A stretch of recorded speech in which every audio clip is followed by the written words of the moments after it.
Mensaje dominical del Monseñor Andrés Carrascosa, Nuncio Apostólico en el Ecuador.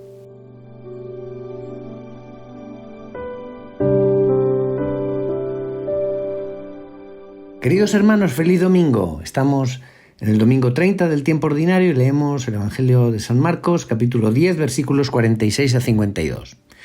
La escena tiene lugar en Jericó, que desde el punto de vista histórico es una de las ciudades más célebres del mundo, es la más baja del mundo, está en una depresión, el Gor, a unos 250 metros por debajo del nivel del mar.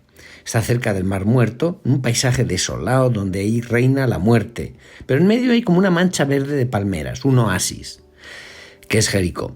Y es también la ciudad más vieja del mundo, según los arqueólogos, ya estaba habitada el año 7800 antes de Jesucristo, y hay restos de fortificaciones del año 7000 antes de Cristo. Es decir, si pensamos en Abraham está mucho más cerca de nosotros de lo que estaba de esta primera ciudad antigua de su tiempo. Desde el punto de vista bíblico, Jericó es el símbolo de la entrada en la tierra prometida, inmediatamente después de haber atravesado el Jordán. Era, para los peregrinos que subían a Jerusalén para la Pascua, la última etapa, a unos 30-35 kilómetros de la capital, para las caravanas que bajaban desde Galilea siguiendo la ruta del Jordán. Y no olvidemos que para Jesús también es el camino que lleva a Jerusalén. Estamos terminando el capítulo 10, en el capítulo 11 de Marcos hay la entrada triunfal en Jerusalén de los Ramos, después la última cena, la pasión, la resurrección. Jericó en hebreo significa ciudad de la luna, quizá como un resto de un viejo culto a un dios de la noche. Y es ahí donde Jesús va a hacer su último signo. Va a vencer la noche en la que estaba encerrado un pobre ciego. Nos dice el Evangelio que Jesús es nuestra luz. Jesús es la luz en nuestras noches. Y comienza diciendo el Evangelio que al salir de Jericó en compañía de sus discípulos y de mucha gente, porque en los días precedentes, según el relato de Marcos, los capítulos 8 a 10, estos mismos discípulos han demostrado que estaban totalmente ciegos sobre el verdadero destino de Jesús. Estaban buscando honores y éxitos humanos mientras que él anunciaba 3 veces su muerte en cruz. Y las lecturas de estos últimos 6 domingos nos han manifestado la incomprensión de los discípulos y también el carácter para ellos totalmente imposible humanamente de caminar siguiendo a Jesús, que dice que hay que perder la vida, que hay que hacerse el último, que hay que arrancarse los ojos, las manos y los pies antes de pecar, que hay que tener una fidelidad conyugal que llega al heroísmo, que hay que vender los bienes, darlos a los pobres, que hay que beber la copa y recibir el bautismo que él va a recibir, que hay que hacerse el servidor de todos. Y uno dice, no, Señor, eso no es posible, eso es imposible al ser humano, ser tu discípulo, seguirte con las solas fuerzas humanas.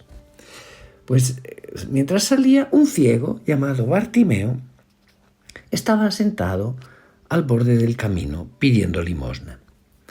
En los países pobres de Oriente los ciegos eran numerosos y antes de inventar el método de la braille de lectura para los ciegos, un ciego estaba reducido a la mendicidad, a la inmovilidad. En el simbolismo bíblico, el ciego es como el icono de esa pobreza del hombre dejado a sus solas fuerzas. Es una imagen, es la imagen de ti y de mí, del ser humano solos con nuestras fuerzas. Los ojos en la noche, la mano extendida, pidiendo limosna, sentado, ciego, incapaz de caminar, trágicamente dependiente de los demás, pero es paradójico, este mendigo ciego sentado se va a convertir en nuestro modelo para todos nosotros, el modelo para todos los discípulos que creemos ver. Se llamaba Bartimeo, según solamente San Marcos ha notado su nombre. Y este Bartimeo probablemente formaba parte de la primera comunidad cristiana en el momento en que Marcos escribe su relato. Es como para decirnos que un hombre que es conocido por Jesús, pero es conocido también por la comunidad cristiana. Pero también para decirnos que Dios me conoce, conoce tu nombre, que me ama, que te ama con un amor personal y no anónimo. Pues al oír que pasaba Jesús de Nazaret, comenzó a gritar. Marcos, según su costumbre, es muy concreto. Vamos a asistir casi a una escena, un cortometraje que es de una vivacidad extrema y todos los detalles son, por una parte están observados muy finamente, por otra parte son muy simbólicos. El ciego, lo sabemos, tiene un sentido del oído muy desarrollado y escucha, ha oído escuchar la existencia de Jesús, el Nazareno. Está sentado ahí al borde del camino, a la puerta de Jericó, oye un ruido de un grupo que pasa ante él y le dicen que es Jesús. Nosotros también, estamos exactamente en la situación de este ciego. No hemos visto nunca el rostro de Jesús. Por la fe hemos creído en el testimonio de aquellos que lo han conocido. Pero también nosotros esperamos este paso de Jesús por nuestra vida, este Jesús que viene, y nosotros lo veremos un día. Y comenzó a gritar: Jesús, Hijo de David, ten piedad, ten compasión de mí. Desde el fondo de su oscuridad, de su noche, como que se levanta una esperanza. Y entonces él grita su oración: ten piedad, ten compasión. Es un grito, es como el Kyrie eleison, Señor, ten piedad, en griego. Una larga tradición de la Iglesia de ritos orientales enseñaba a los monjes en Grecia, en Rusia, en Líbano, en Siria, en Egipto, en Capadocia, en el desierto, a santificarse a través de una oración que llaman la oración a Jesús, que consiste en repetir dos palabras: Jesús, ten piedad, Jesús, ten piedad, Jesús, ten piedad. En el texto de Marcos, en griego, Jesús eleison, Jesús eleison. La primera palabra se pronuncia al inspirar y la segunda al expirar. De manera que el ritmo corporal se convierte en una oración que penetra toda nuestra vida. Jesús, ten piedad. Cuando uno ora de esa manera durante mucho tiempo puede como respirar con Jesús en el pecho. Es una gran oración de una sencillez que nos transmiten las iglesias orientales.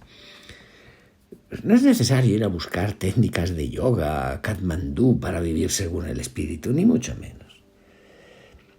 Al día siguiente, cuando entra a Jerusalén, le dirán Hijo de David y lo aclamarán las multitudes llevando ramos de triunfo. Porque ya el secreto mesiánico no es necesario, ya que ahora que ya la muerte del rey que desciende de David ya está próxima, todas las ambigüedades políticas ya están descartadas. El Mesías era esperado como aquel que debía restablecer la realeza en Israel. Y como Jesús sube a Jerusalén, todo el mundo piensa que él va a tomar el poder. Él es rey, ciertamente, pero no de la manera de las naciones. Tiene corona, sí, pero es de espinas.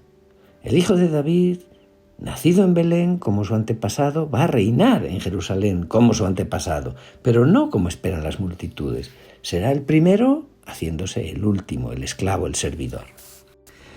Y dice el Evangelio que muchos lo reprendían para que se callara. Pero él seguía gritando todavía más fuerte: Hijo de David, ten compasión de mí. Se encuentra siempre gente que tratan de hacer que el pobre se calle. Hay siempre categorías de personas que no consiguen hacerse escuchar. Los inmigrantes, los marginados, los que tienen hándicaps físicos o psíquicos, las víctimas de todo tipo. Entonces, como que el grito de este Bartimeo todavía está resonando. Pero Jesús se detuvo entonces y dijo: llámenlo. Parece un detalle aparentemente, pero no pasemos de lado en este detalle sin comprender su significado. Jesús pone a sus discípulos al servicio de estos más pequeños. Jesús hace transmitir su llamado a través de los discípulos. Dios quiere necesitar de los seres humanos. Sí, Dios se dirige a la humanidad a través de su iglesia. Y la iglesia somos nosotros. Pero estamos atentos a los gritos que suben alrededor de nosotros. Y enviamos a nuestros hermanos ese llamado de Jesús para conducirlos a Él, que es el único que salva. Muchas veces discutimos sobre el papel de la Iglesia, pero es escuchar el grito del mundo y llamar al mundo al nombre de Jesús. Pues llamaron al ciego y le dijeron: ánimo, levántate, porque Él te llama. Aquí en griego hay una famosa palabra casi técnica, levántate, egeire, que se podría traducir también como despiértate, y es el verbo de la resurrección, es como resucita, ponte de pie.